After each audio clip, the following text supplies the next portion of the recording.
Wow. What's up, everyone? Welcome back into the stream. It's myself, Riven Brodragon, here with Dr. Fate. As we're here to talk about podcast number 30. This is crazy. We're on podcast number 30. This podcast has been going on long. This podcast has taken many shapes and forms. It's actually pretty cool. We started with the Meet the Streamer, and then turned into like some gaming news. Went back to Meet the Streamer. It just took on some different forms, and we're finally here.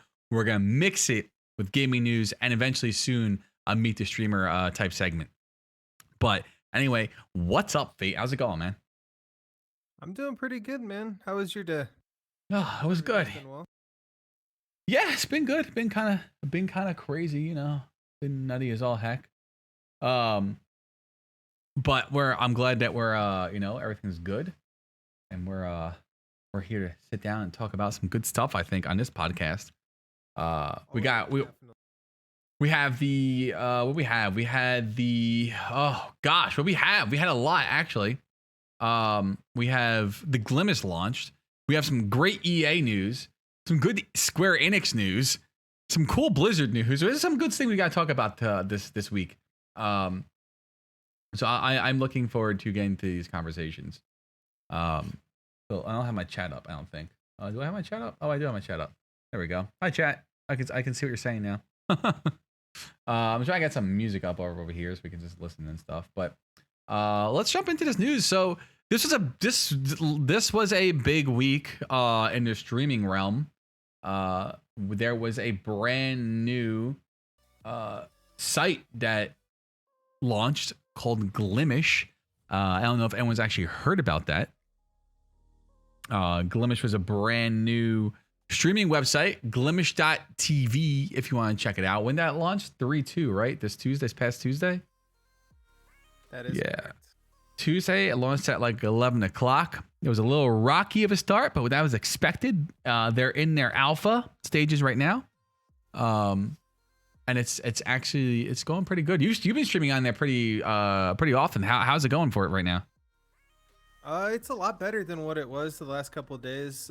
Things are definitely a lot more stable than what it was. There's still some disconnects here and there, but it's not as bad as it was from the very beginning, especially the first day. The first day was pretty crazy overall.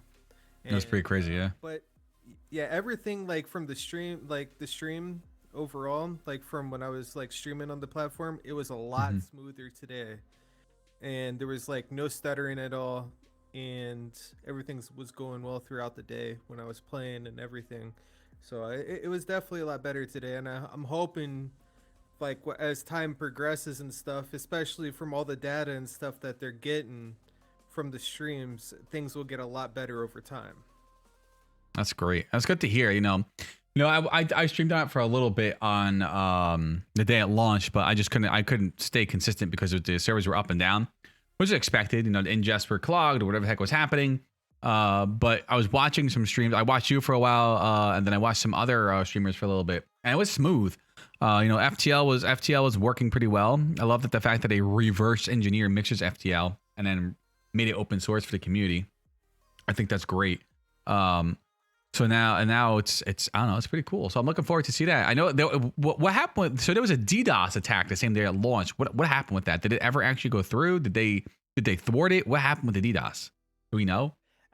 Yeah, it actually, like, the whole site shut down quite a few times due to that. I have no idea who it was. They didn't say anything about it. Wow. Like the whole site shut down twice in a row throughout the That's day. crazy.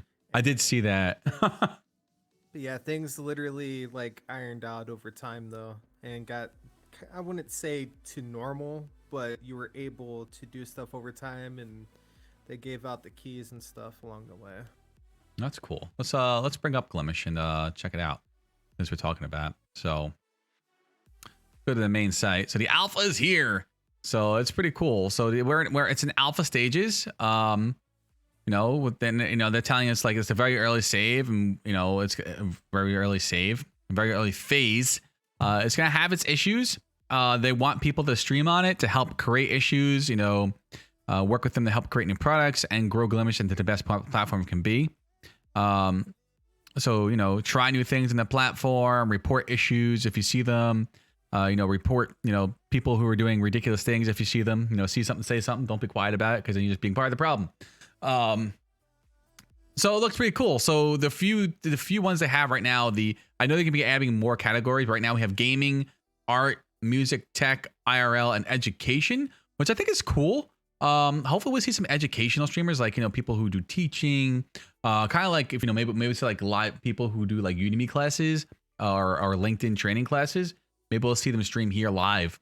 That'd be pretty cool, and teach like different things, hold like nightly sessions. And that'd be dope. Like, you have like adult classes on Glimesh to teach like, networking or, business writing. That'd be pretty cool. Have like live education. I think that's something different than you really see between the different platforms. Oh yeah, I totally agree. Like, especially like when somebody wants to teach, like, let's say like guitar, for example, they can help you, learn along the way and get taught for that, which was that's true. Cool. That is pretty cool. And plus, I don't even think, I'll be honest, I don't even think Twitch has something like that in a way. I might be wrong. I don't think they have an education category that I'm aware of, but they have, that probably falls to like IRL or music, where you can teach things like that. But I don't think they get into different things, different things like that, which is actually pretty cool. Talking about like Glimesh, so they have this what I think they're doing better in terms of tags, even though right now it's kind of similar in a way to what Twitch does with tag. I'm gonna bring Twitch up too. What Twitch does with tags, like if you're looking up a specific game, like I'm gonna use Neo 2 because that's the game I'm horribly addicted to right now. Like this, it's like, it's not good addiction, and you're gonna have to peel me from my seat type addiction. So it's just, I can't stop playing this game, and there's Outriders that release, so I'm like, yeah, F that game. Give me Neo. Give me tons of freaking anger issues with Neo.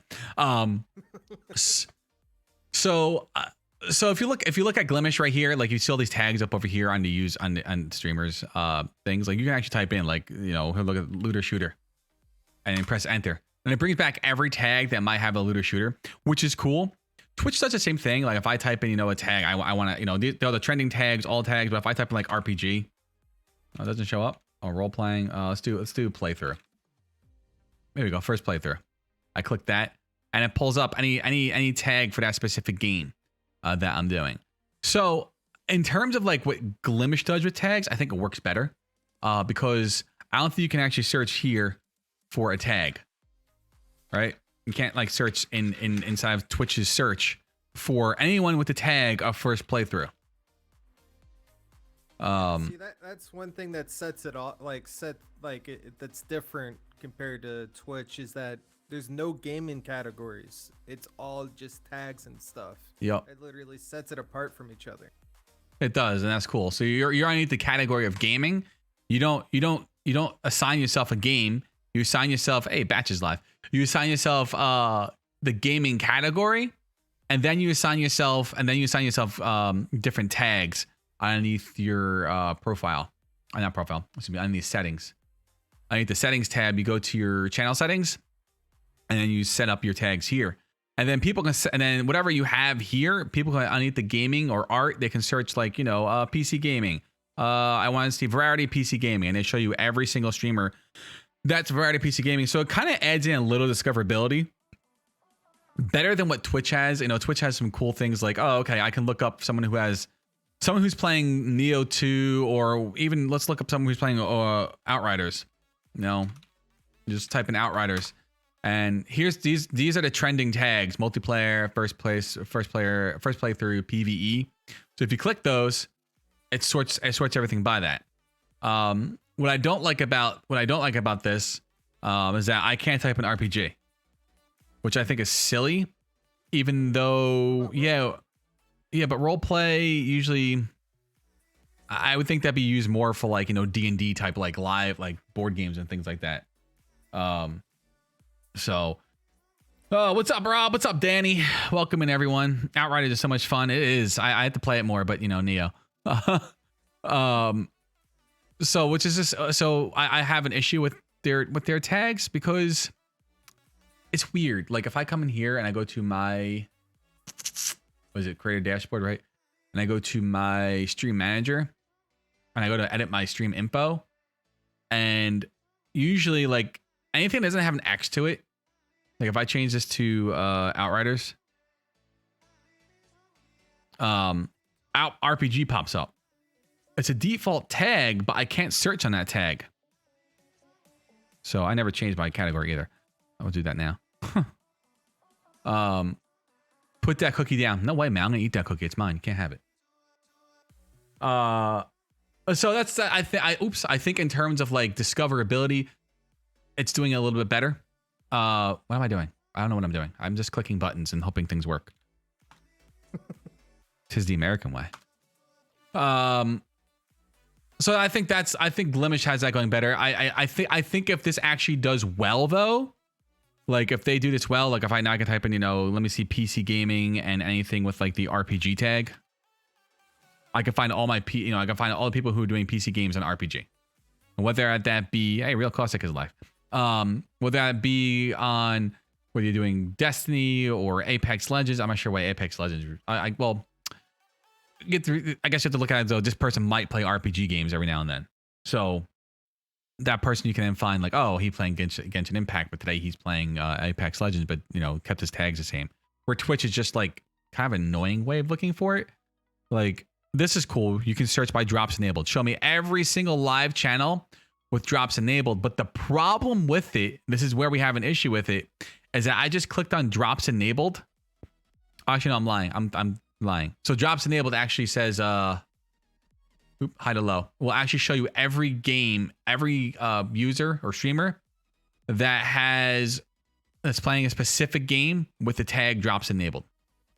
So it provides a little bit of discoverability, but because I can't come up here and search for it, I think kind of makes Glimesh a little bit better in a certain way. But I do believe if this does well, Twitch will borrow it and make it their and put their own thing into it. So see, the cool thing that I definitely think is awesome is like you can put your own full-fledged custom tags for Glimesh instead of having to set, you can use the set ones that's already there, but you can make your own custom ones like that you choose. Mm-hmm. And people can search through that, if they're trying to look for it. Nope, I agree, man. And what I also like about this too is that let me close out. Let me get rid of these tags and just set this back to normal. It doesn't sort by viewership. I'm not seeing that. It's just sorting. And every time you click on gaming, like we have slide decks up at the first one. I click gaming. Now someone else is new. 8-bit. It's randomizing who you're seeing when you come into it. It's never giving you the same people. Where you come into like Rust, and every time you come into Rust, and you just refresh it, it's the same person, even recommended for you. If you do recommended for you, you click it, and it's the same guy with 2,700 viewers, which is all right, cool. But this kind of gives it where it randomizes it for you, where you're never seeing the same person. I mean, you might see the same person twice, but it does give you the option of like when you come to it, you're going to see a different person up here, which I think is very nice for discoverability, seeing different streamers and giving everyone kind of like that fair chance of being seen. So where Twitch is just like, hey, if you got the viewers, you're going to win. So we're just giving really everyone a fair chance. I like that. So there's a lot of good things that going on with there. I think they need to make some changes. I think this right here, underneath the Moar, the user list, where you can actually search for streamers. Like if I want to search for like Dr. Fate, I have to come to Moar, user list, and then type in that person, and then click profile, which is kind of silly. I feel like it should go from you should be able to click on user list from here, type in the person's name, and then click channel. So it brings me straight to the channel and not to the profile. And make like the profile a secondary thing. While I like profiles, I think they're cool. I just think the channel is, where I really want people to go to if I'm going to be streaming here. Having the issue with Kimmelez where you have to reset every stream to get it work properly. I cannot say I have Crackshot. I haven't messed with it. It wasn't working for me the other night with alerts. I haven't had any issues on my end for that. That's weird. No, that's weird, man. But overall, I think Glimesh, is in the right direction. I think it's going well. So that's cool. I know yesterday the servers. Oh, go ahead. I do have another thing to say. Another thing that's awesome with the platform is that they're open and transparent about everything. Yes. Even when Yep. something breaks, they're honest about it. And, you know, they tell you right away, like if something's going wrong, or, you know, they even put it on the website, for example. Like, I think it's like literally on the top of the website. Yes, I saw that yesterday. That was cool. Yeah, I was setting up. I finally got my stream key that night, and there was a blurb up here saying they were having it. There was a bug with their FTL servers, which was actually pretty cool. Yeah, Glimesh is good. I like it. So I think I have a little pet peeves with it though. Like I think the future of Glimesh is going in a direction. The biggest thing for me, FTL is not a selling point for me. And I'll explain why. Because RTMP, where it used to be, it could be anywhere between 5 to 10 second delay. They've worked where RTMP right now is anywhere between a 1 to 3 second delay, which is not bad. YouTube also has their really low latency, which is just as fast as FTL, and actually even between Glimeshes as they work it out, and even when Mixer was around, it was more stable than Mixer's FTL. So I don't know. For me, FTL is not a selling point to fully like pick up and go, hey, I'm here to stream on an FTL stream. I think once I get WebRTC up and running, I think that'd be better. It would be more stable overall. But FTL is just not a selling point for me because it's just the way RTMP, just the way RTMP works, and how quick it is where we are right now. So like I'm chatting and people are probably like anywhere between a 1 to 3 second delay with Twitch, which isn't bad. But I also guess it depends on what you're actually playing, what you're actually doing. That instantaneous, hey, Jerry stream, is that like that instantaneous, like if you're doing it something like that's esport, something like that. But even then, I still feel like that 1 second's not that bad compared to like the millisecond. And also on top of that, you have lots of funkiness with FTL, even when over on Mixer, and hopefully they can work that out and better it. Is that correct grammar? Well, make it better than what Mixer was compared to what FTL is today. And I know there's like some things, like if you scroll through here, you'll see some weird stuff like happening on the stream with the thumbnail, like this right here. Like you see that happening. That's just FTL. That's the quirkiness inside of FTL. Mixer had the same issues. So I'm hoping they can figure that out and get rid of that, because when you're watching a stream and it's consistently happening, it can be annoying. So, and then sometimes you're wondering, well, is it my internet? Is the person who's streaming the internet? But it's really, honestly, it's just FTL. It's just the FTL quirkiness. Other than that, though, I think it's probably my biggest pet peeve with whatchamacallit, Glimesh, in terms of, you know, using FTL versus RTMP. So let's see what happens when we release WebRTC with it. Hopefully it's good and they move it on. And you know, I think for people who are looking to move here, I think everyone needs to understand there's a big red word right here that I think people need to understand. This right here. I think people need to eat that word and just digest it. This is not Twitch. This is not production. It has not been live for like 12 years. It went live 2 days ago. So if you're expecting to jump on and be awesome and then do great and you're shitting the platform, you gotta chill out, man, because it's an alpha. Indeed. And if you don't know what an alpha is, it means just like the beginning stages. It's the like early release. It's an early release video game. You are supporting the platform by streaming on it, subbing to it, and subbing to creators on the platform. It does not mean that you're expected to have fresh, like production type Twitch quality streams. Yeah, some days you might have that. Other days the servers might take a shit and you're not going to have that. Just depends on what's happening. You know, it's alpha. They're working bugs out. You know, there's going to be bugs in the system. So, and then once they move to alpha, they get into beta. And once they get out of the beta, they'll go to production. But that's, you know, it's a long road. So if you feel like alpha is not for you, dude, that's cool. Don't stream on it. You know, you still got options. You got YouTube, you got Facebook, and you got Twitch. You know, pick your poison and streamer you want to stream. I just feel like there's really no reason to crap on a platform that just launched.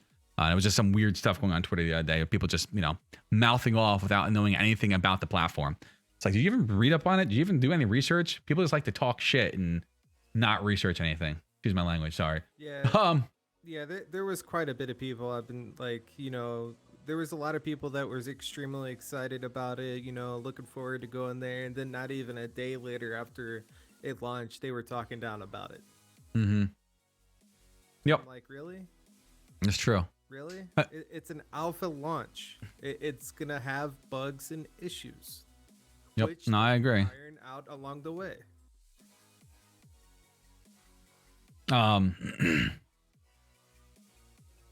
Yeah, no, I agree, man. So we'll see what actually happens with it along the way. I think the platform's in very good hands. The team has been very quick to respond, very quick to fix issues, very transparent about what's going on with the issues. I hope it stays that way.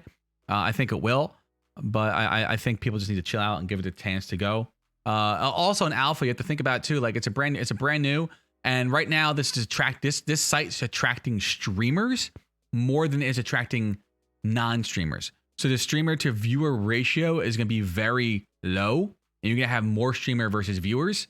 So everyone who's supporting each other and watching each other is mainly going to be a streamer. If you remember the D Live early days, it was exactly the same way. Eventually people started trickling into it, and that viewers and that ratio changed. But we're 2 days into the launch. Like this is not something that's a household name like Twitch. This is something that's starting to come up.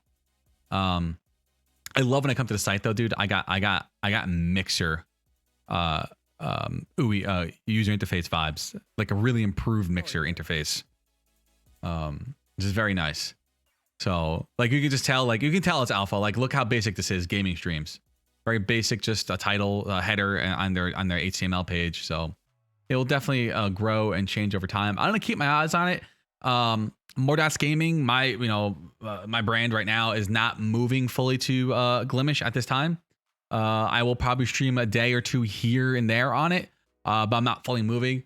I'm gonna stay on Twitch and keep my eye on Glimesh. I'm definitely gonna support it. I'm subscribed to their monthly pledge, I guess, because I really want to see the platform take off and do well with it. And I'll probably stream on there like maybe on every other Saturday, like just doing streams there the whole day, just to get some Glimesh time over there. But other than that, I think it's a great platform. I'm really happy to see what they're doing with it. So good luck, Glimesh. I hope it takes off and does really good. It's pretty cool, dude. It's pretty cool. I'm excited for it. It's not, you know what it is too, chat and Fate. It's really cool to see a brand new platform come out and give streamers more options. Like all we have is Twitch, YouTube, and Facebook. I feel like that's all we have. I mean, there's D Live, but I mean D Live. What? No, I was like, what's that? Yeah, so I don't know. We'll see what Glimesh does. I hope it does well, and we'll see what goes on with it. But hopefully it's hopefully it does well. I really hope it does well. So good luck, Glimesh team. I'll see you guys probably every other Saturdays there. But for majority, I will be on Twitch. Unless something, and as they grow in alpha, I'll keep my eye on it. And I guess the biggest problem not moving, I've moved so many times that I've burnt my community, and then end up losing like lots of followers and just lost people who used to come into the stream and they got scattered, didn't know where I was. Where's Riven? Where's this guy? So it really burnt the MoarDotsGaming community, and I don't want to do that again. So, and if I restream, I feel like I can't give Twitch and the community here the 110% that it deserves. So unless something really changes with Glimesh, and then I'm gonna do what's best for the community right now. If they want to, if everyone wants to say, hey, let's go to Glimesh, then we'll go to Glimesh. But I think I'm just gonna stream one day a week out of there and stay full time on Twitch for right now, or part time on Twitch for right now. So that's my thinking process. But you're going full time though, there, right? You're going to be streaming there the whole way forever now. Fate. Yep. From here on out, I am 100% sticking to the platform through all the bells and whistles, man. Nice, dude. That's awesome. No, that's good. I'm glad, man. That's exciting. I know like a lot of people looking to get off Twitch. So there's another place that you can do that. So check it out. If you're unsure of it, that's cool, but check it out. I think the other biggest thing that we didn't discuss either, I'll go into someone's stream really quick. Yeah, everyone gets a sub button. No matter how many viewers you have, no matter no matter what, you all get a sub button. So that's a big thing too. Like you can subscribe to everyone to anyone that has a Glimesh account and has their Stripe account set up, which is pretty dope. So if you're looking to like make this your like, fund your little hobby of gaming or, art or whatever, this is a very cool thing to do because everyone gets a sub button. They take 50%, and what is it? It's 49, it's 50-50 split, kind of like Twitch. Yeah, so 50-50 split. So you're getting 250, they're getting 250, whatever. It also supports this platform as well. So if you're behind the platform, you can sub to them. You can also sub to the whatchamacallit?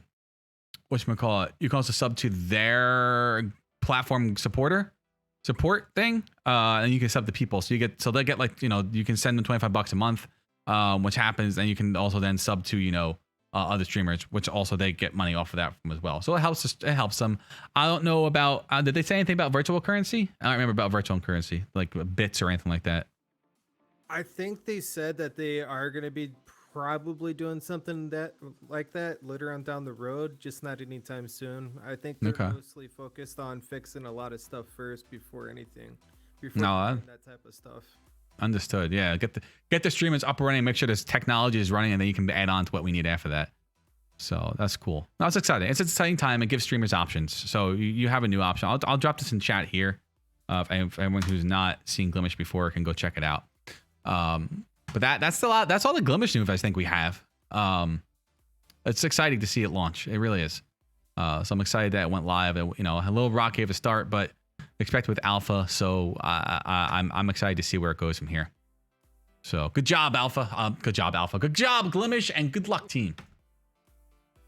So, all right, move on to some of our gaming news. So you sent me this article, Fate. That Blizzard hired the former President Bush counterterrorism advisor Francis Townsend as the executive vice president for corporate affairs and secretary.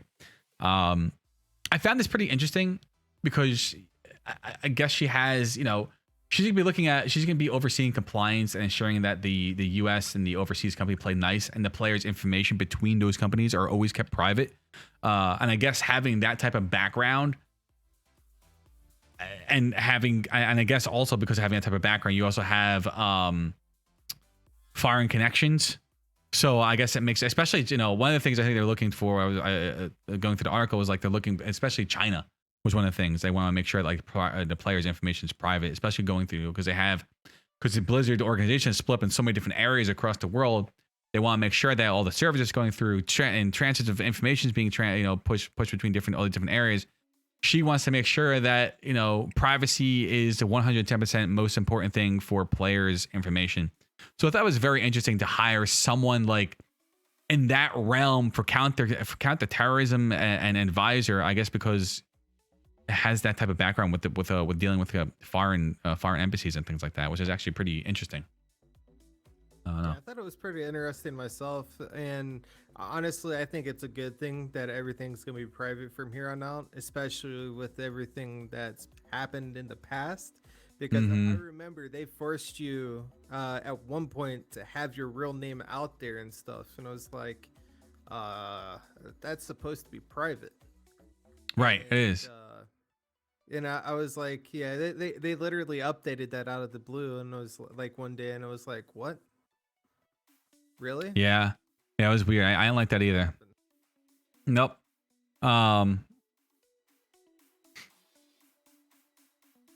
So it's that's another thing that can literally cause like swatting and stuff as well, because they can also look up your location and stuff as well. No, that's true, and I'm glad that we're gonna have someone here that's gonna be handling that and dealing with it, because that's important, especially for streamers and gamers, and information being transferred across amongst different covenants and parties, and having how many knows different servers and hands is passing through.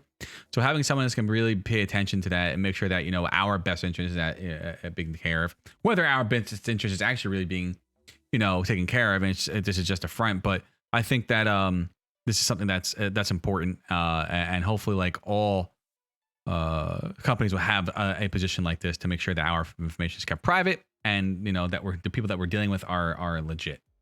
So it's good to see that. It's just interesting news. Wasn't anything like crazy news, but just interesting news. I think the biggest news is like right now, like this news right here. EA, let's just make sure you're sitting, because my mind was blown when I saw this. So EA is pledging total freedom for game developers. Like, what? What? Like, it's like, wait a minute. What happened? Why wasn't this like 10 years ago? Why didn't you do this?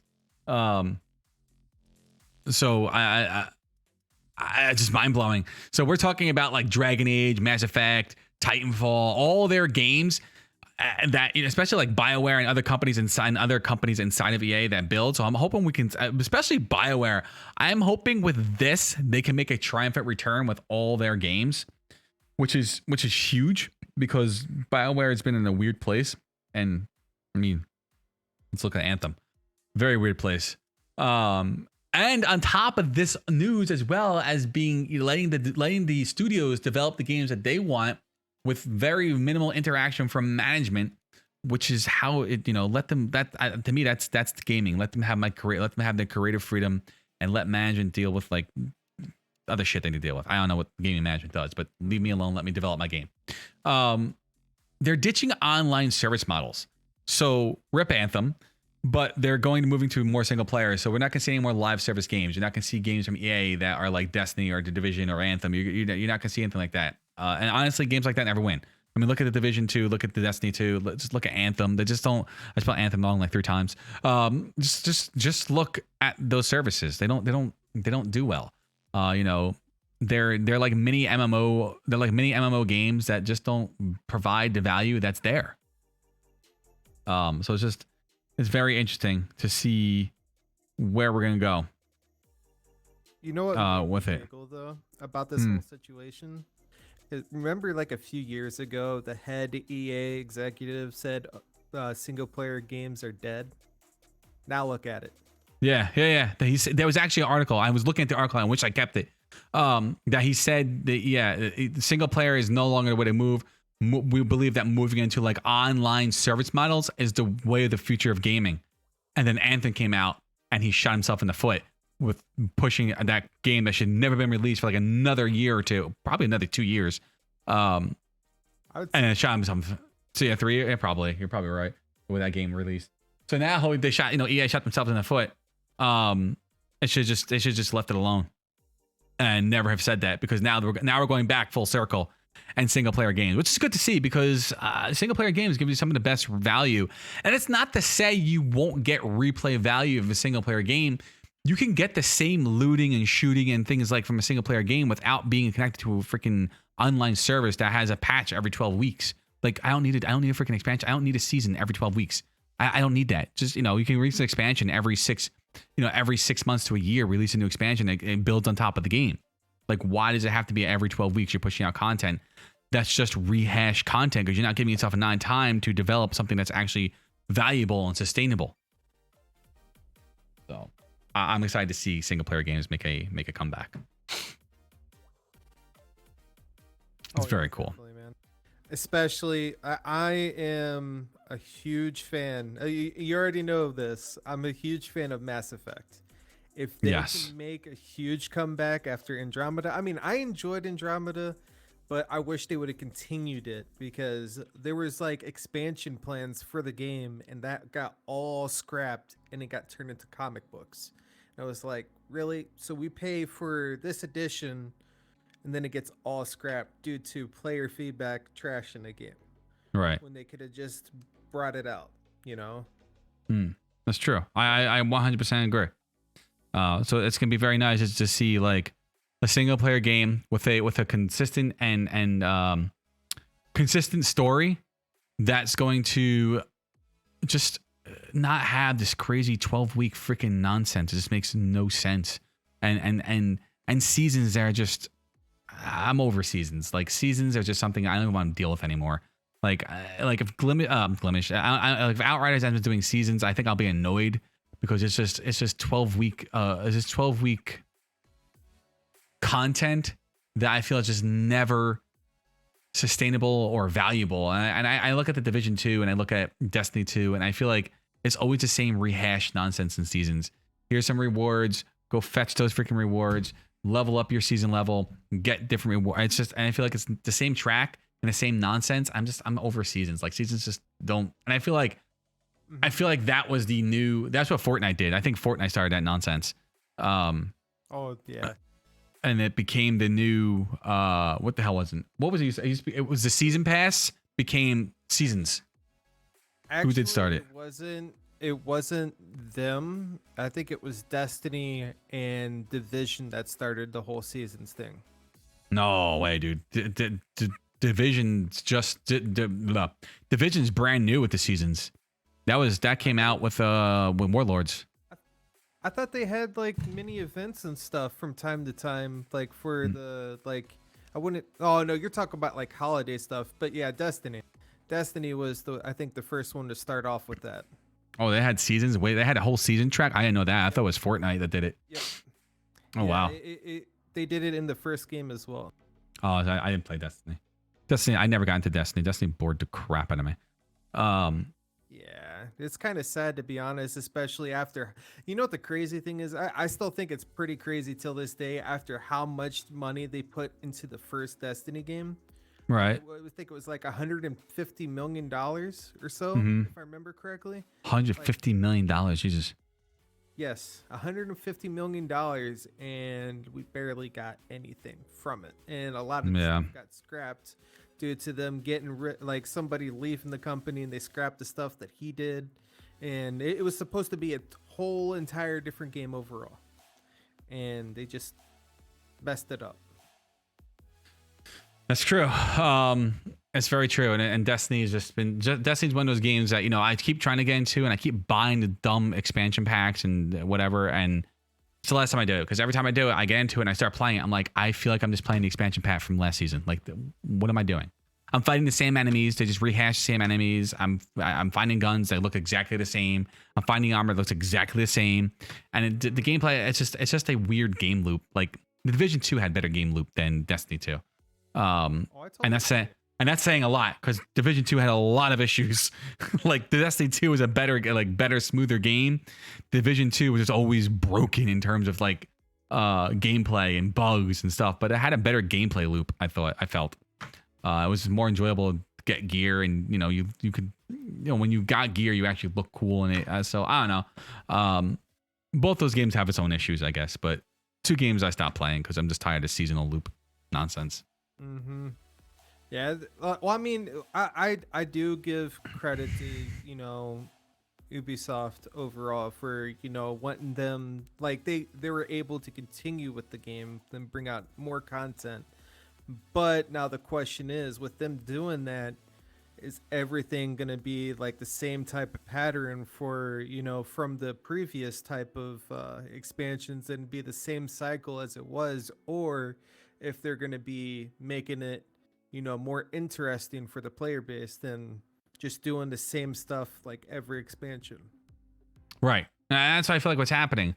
Like I recently jumped into Division 2 again. I was like, I'm gonna check it out, and I'm sitting there and I'm playing the game, and I'm like, wait, and it's the same gameplay, and I understand the gameplay loop. I get the gameplay loop. And I like the time. I like those type of loops. I like the gameplay of, next season you're getting better gear and whatnot.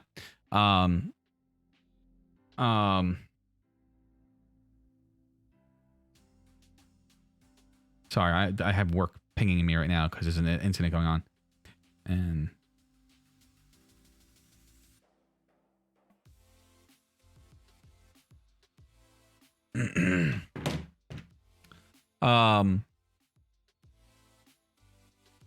sorry, what was I saying? So yeah, so the guy logged into Division 2, and it has this gameplay loop of going through these different enemies you have to get to find the main rogue agent, which was cool, but it became the same BS nonsense. I'll tell you what I really loved about the Division 2 was that I went from buying this Warlords of New York expansion and spent all my time in Washington, D.C. Why did I spend $40 on an expansion in New York and spent 10 hours of playing it in New York, and all my other content was in Washington, D.C.? Please explain that to me. It was a waste of money and the worst money I ever spent on an expansion. And it pissed me off. And it's one of the reasons why I don't play Division 2 anymore, because it's just like, wait, you made me pay. Why was it even $40? Why was this not $20? Why was it just released as just like a free DLC? Like you wasted so much time to build it. We did like 6-7 missions, and then you put us back into Washington D.C. Majority of the time, all the rogue agents were in Washington D.C. And it was all the same stories that were reused. And it was just all redone in a different way. You had to go replay the whole story. The story didn't change. You did the same exact story, killed the same boss, but got information on where this new rogue agent was hiding. But no, there was no story change. It was just, I felt like it was rushed and nothing that was done correctly. And I'm just tired of like story loops like that. So I feel like Outriders is doing it correctly with the game loop, because Endgame looks a little bit more promising. Can't talk to it because I haven't, but from what it looks more promising with actually moving away from the leveling story content and giving you endgame content. Now, why you can keep doing the story content if you want at the higher tier levels, that's cool. But they give you expeditions and different types of endgame content that have its own story content, and you go through those like 15 different levels, which is pretty cool. Which is very true. Yeah. So, and hopefully they build on top of that. Yeah, that's what I was gonna say. Hopefully, eventually, if the game becomes, extremely successful, I hope they bring out expansions for it, like how we talked about beforehand. I definitely think, like, if it does become a huge game, they should expand upon like more of the story overall, like keep moving forward. Yes, I 100% agree. So hopefully we'll see that, because that'd be great. I love how I have like ads there and like in Chinese or Japanese. I'm not sure what language that is, or I find that hilarious actually. But I am gonna say this though, I want live service games to end. To be honest, I think a lot of people do. I'm getting to the point to where every time when I see one, I cringe, to be honest, especially after all the bad experiences and stuff that I've had with live service games. It's getting to that point to me. I agree, and that's why I don't really touch the Division 2, and there was an argument going back and forth over Outriders if it's a live service game or not. You can have a game that connects to servers, but it's not a live service game. You're not getting that content updates every freaking 12 weeks with a crazy seasonal loop. Yes, you connect to a game server, but it's not a live service in the sense that you're getting weekly patches and things like that. Because if you think about it, like, you have the Passive Exiles. I guess that's a live service game, sort of. It's just online. Diablo 3, is that literally a live service? Not really, I guess. I wouldn't say that it's live service. I mean, they do update the game and add like events. I mean, there's 12, but there's every 12 weeks. Yeah. It has leagues, which is kind of like seasons. But honestly, I feel like they do leagues a little bit better than they actually do seasons. I feel like they're really creative in their leagues, and like the leagues change every season. There's a whole different type of play style. The builds change along with it. Like you really can't compare PoE to like Destiny or Division 2, because it's on a league of its own. Exactly.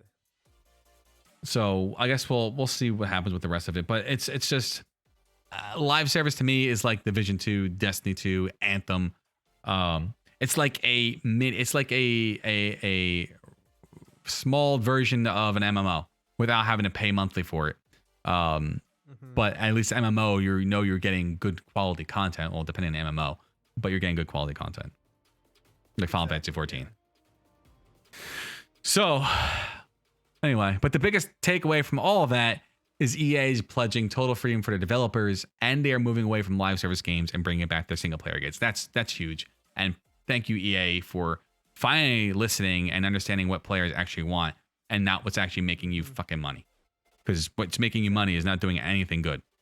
Because no one's buying your trash anymore. So that's very exciting. So hopefully for like sports games and stuff, they stop with the microtransactions and stuff, because I know that's making a lot of people upset too. I don't think they will yet. I know they've been on a lot of scrutiny for that, and that was brought to like, courts and whatnot, and people are, it's, pushed as gambling, but I don't see it stopping anytime soon. So we'll see. We will see what actually happens with that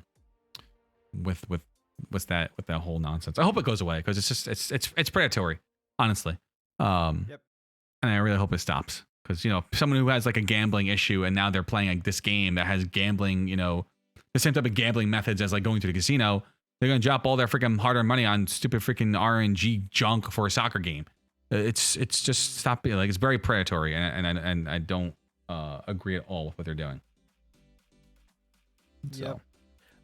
I really hope to see a lot of other gaming companies follow suit with this, because it definitely needs to happen. And I definitely think that they need to take their times with, time with the game development and stuff for certain games and stuff, instead of rushing it and getting a half, butted product. Overall. That's right. Yeah. Stop half-assing games. Listen, when you go to the bathroom and you take a crap and you wipe your ass, do you half-ass wipe your ass? You walk out the dirty ass, or you fully wipe your ass? Like, stop putting out half-ass games. Freaking complete the game. It's a bad analogy, but it works. So no.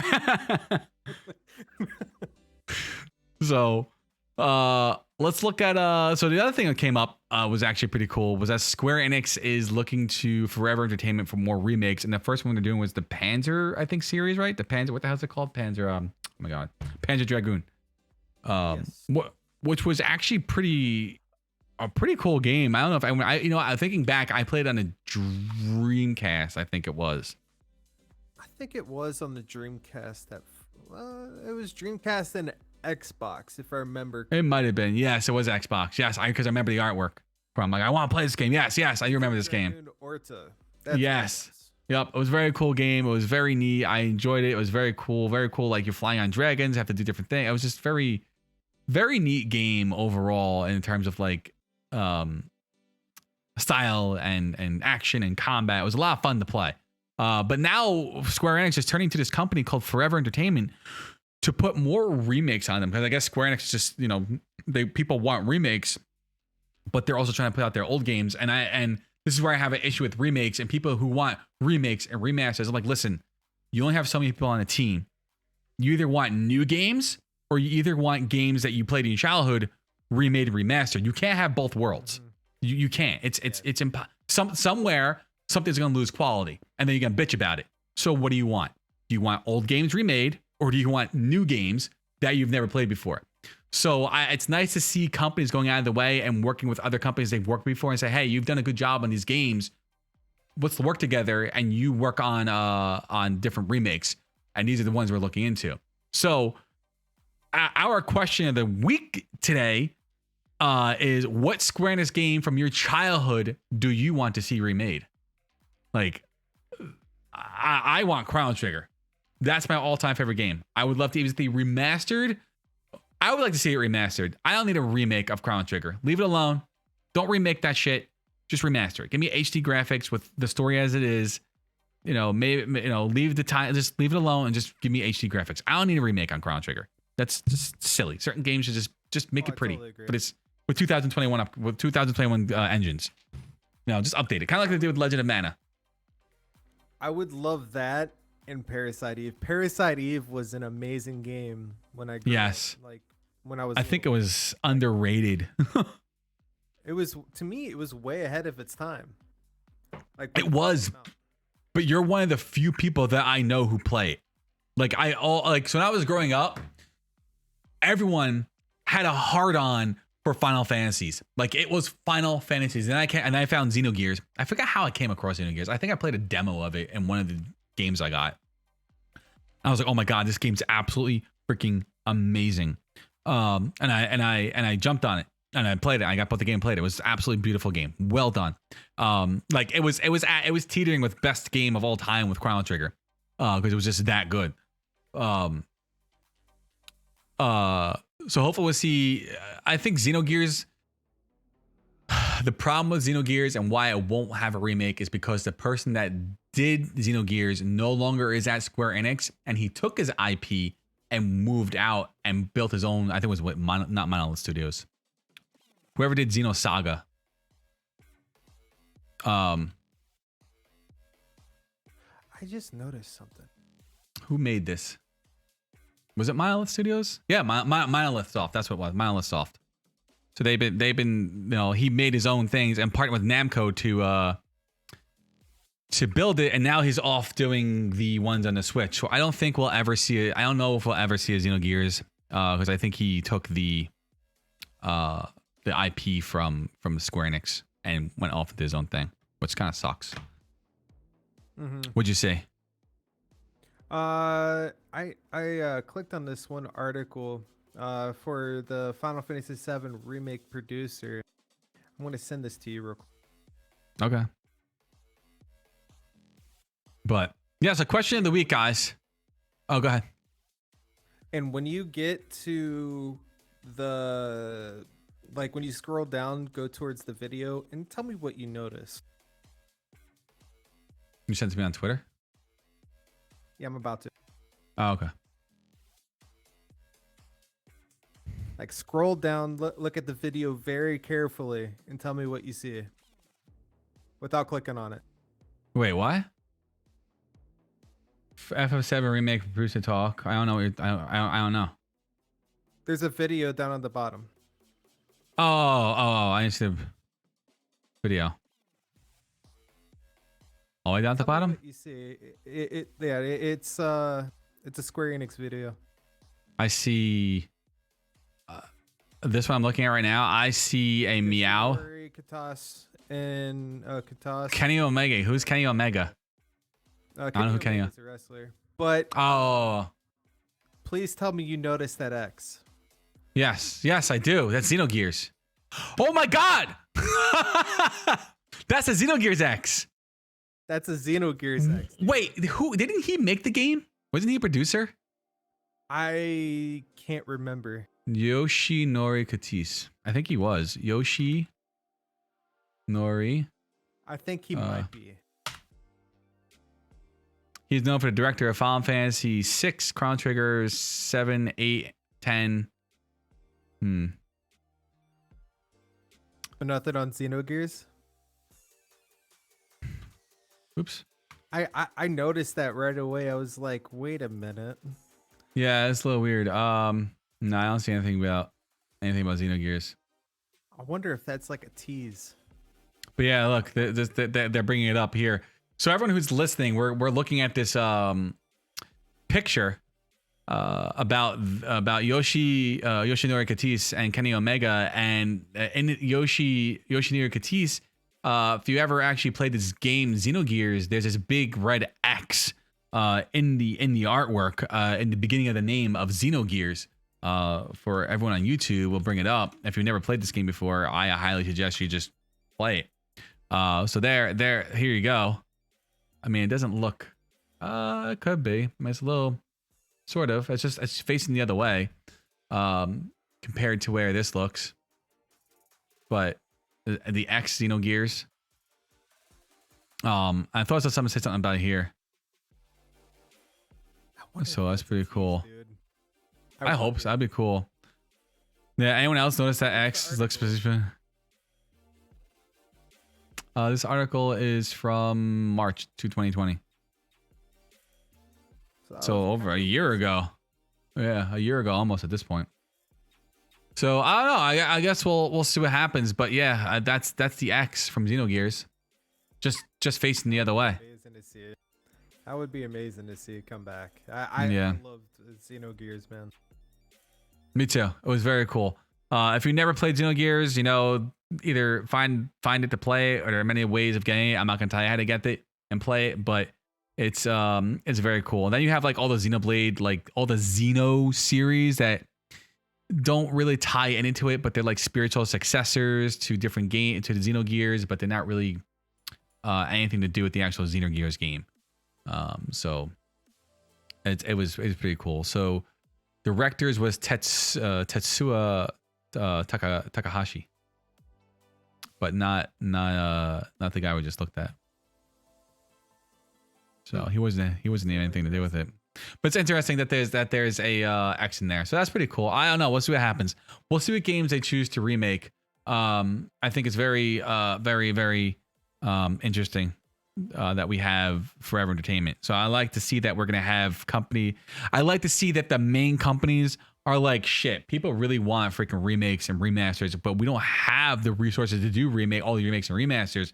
And like I said before, something's going to give. Either you're going to get really good remakes or remasters and really crappy new games, or you can get really good new games and crappy remakes or remasters. So, it just doesn't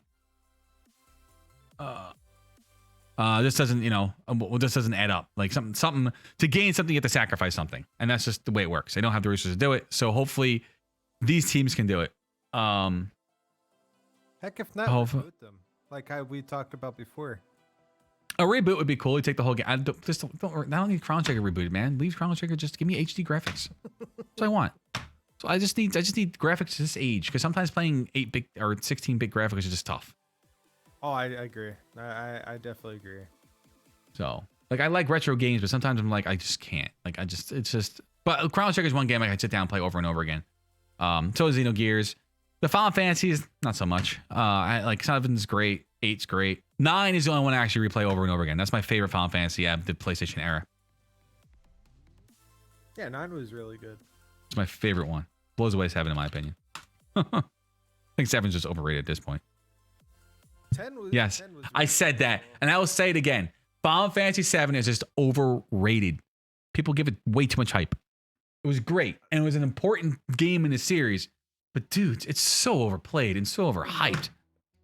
They're milking it. I'll be honest. They do milk it with that whole BR game that's coming out. Oh God, like, yeah, it's just being milked now. Like, why? it's overhyped, and they know they can do it because people are like, yeah, Final Fantasy 7, yeah. I'm like, oh God, I was like, just enough. I mean, I love the remake. I love the remake. I thought it was good. Really fun. It was a 7. What I said, I think I gave it a 7.5 out of 10. It was good. I mean, it wasn't anything that was like. I mean, it was very good. It was very good. But 7.5 out of 10. The whole whispers and nonsense annoyed the crap out of me. Like, what are these whispers for? Like, for a newcomer to the series, it won't mean crap to them. But to people who are veterans of Final Fantasy 7. It was just annoying, honestly, and it just kind of like ruined the flow of the game for me. You know what I think that this whole remake is like technically? I honestly think that it is, I would say a spinoff to Advent Children in a way. I think that's what, in my opinion, what I think it is. It could be. I mean, it could be. I mean, it's interesting, but there was a lot of stuff that just kind of annoyed me. And now, that's never honest talk. Let's talk about the PlayStation 5 remake and release of this nonsense. That the PlayStation 5,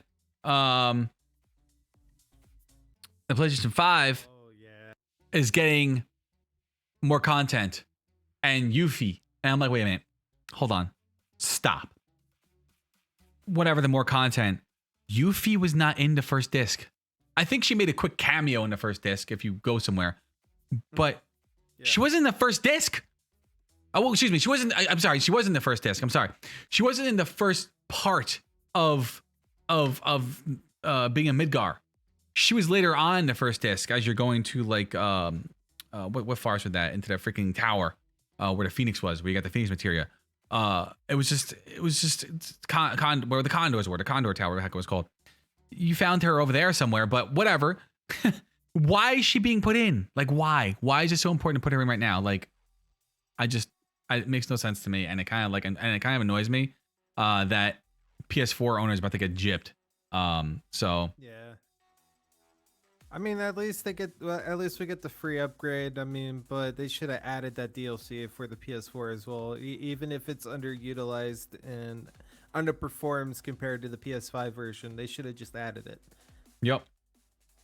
I agree. I just don't understand why we're adding Yuffie so early into the game, and why PS5 is getting more content than the PS4. It's kind of like, that's that Sony exclusive bullshit that I just can't deal with from Sony, and that's Sony. Like, Square Enix would give it to their players, but Sony's like, well, no, you gotta have a PS5 to actually if you want to do it. Like, if you don't have a PS5, well, sucks to be you. So, and that's where I draw the line with Sony, which I don't really support them a lot.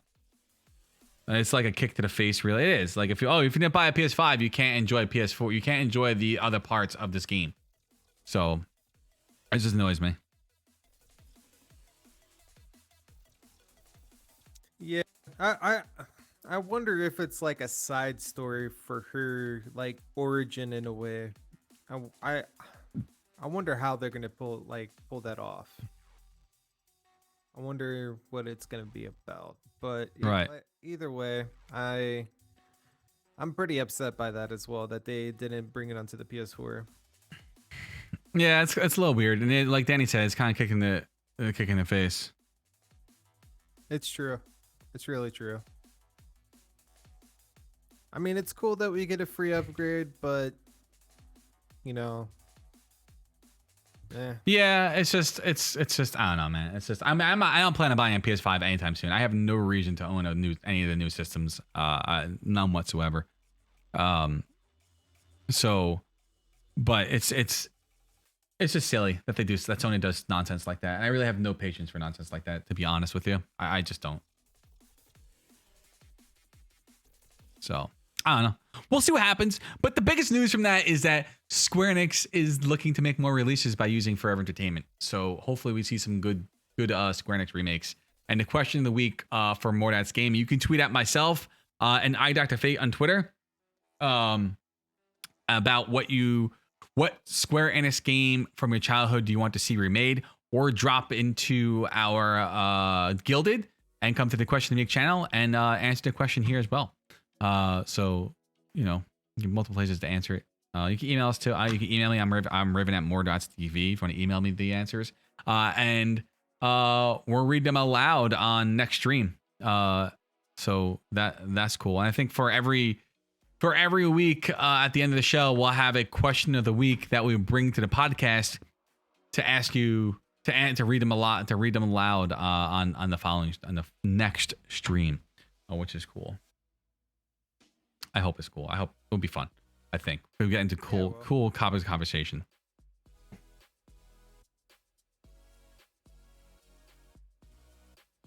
So, but all right, guys. I don't know. I think we covered a lot tonight.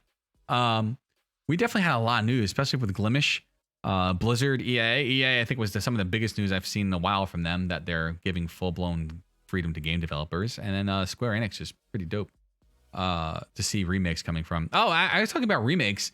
Nintendo looked to a different company to do the remakes of, what is it, the Silver and oh my gosh, dude, I'm losing my mind right here.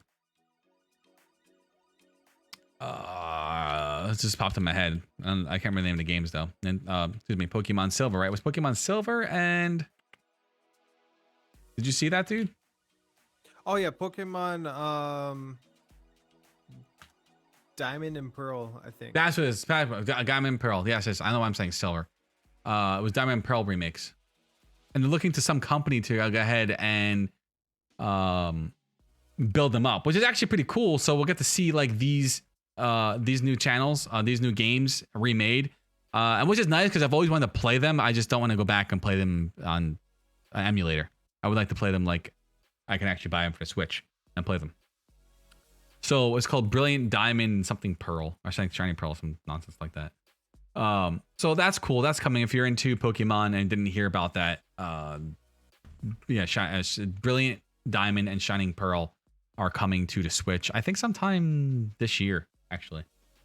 So, not that something we had in our show notes, just something that popped into my head because we were talking about remakes. So that's pretty cool. But I know they look to the Pokemon company is looking to this other company to remake a lot of their older games, while the Pokemon company Game Freak looks to make all the current stuff. And we have that Pokemon Action RPG, which is coming soon, eventually to the Switch, which kind of looks cool. I don't know. Yeah, the open world one, which could be cool. Hopefully it does well. I don't know, we'll see. It looks neat. But it's not like Sword and Shield. I didn't like that game. Those games. Me either. Oh, you didn't like them? I thought they were okay. I didn't mind them. But then again, I never played many Pokemon games, so to me it was like, oh, this is cool. But yeah, I didn't enjoy it like the regular Pokemon games. I don't know. Everyone said start with Emerald. It's gonna be pretty cool. Yeah, and that's why I'm waiting. I'm also waiting to buy a Switch because the Switch Pro is gonna be announced soon. So Danny says if they have a collected edition for part 2, I'll probably get it as well, Dr. Fate, for I guess Final Fantasy 7. Yeah, for Final Fantasy 7. No. I'm pretty sure they will. Yeah. Part of me just wants to wait for Final Fantasy 7 to go ahead and buy the full collector's edition when it's actually out instead of piecemealing it, spending like $20 3 times. So like I'm $60 in, but I'm at the same point. I'm like, do I really want to spend $60 2 more times? It's kind of silly. So I don't know. But guys, we've been live for about an hour. I think we're gonna start wrapping things up here. It's been an awesome podcast. Some good news with Glimesh. If you don't know what Glimesh is, check out Glimesh.tv. It's a new up-and-coming stream site that just launched this Tuesday. It's in its alpha stages. Come check it out. Come say hello to the streamers that are over there. Dr. Fate will be live over there playing all his stuff. Where can they find you, Fate?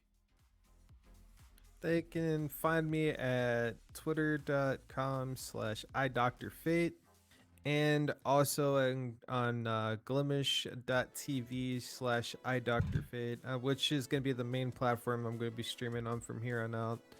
And I definitely look forward to the future of that platform. Hell yeah. I think it's going to be a good platform for sure. So, and then I'm Riven Birddragon. You can find me on twitter.com/Riven Birddragon. I'm also on wasadr.gg/Riven Birddragon. If you don't know what Wasadr is, check out Wasadr. This is an up and coming site as well. That's kind of like a Twitter for gamers. Really cool site. I love what they're doing with it. It's really so far I really like it. The community is great. It's just really lots of gamers and streamers. No nonsense on Twitter like you're scrolling through and you get some BS freaking political crap and people fighting with each other.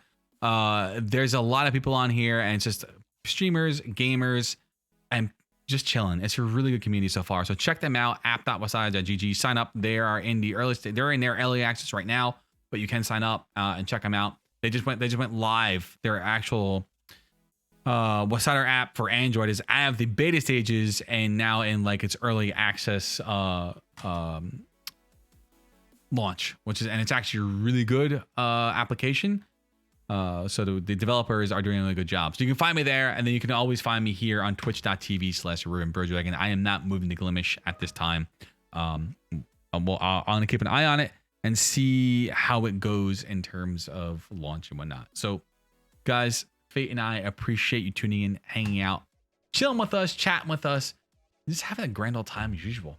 But we're gonna get on out of here. So peace out, everyone.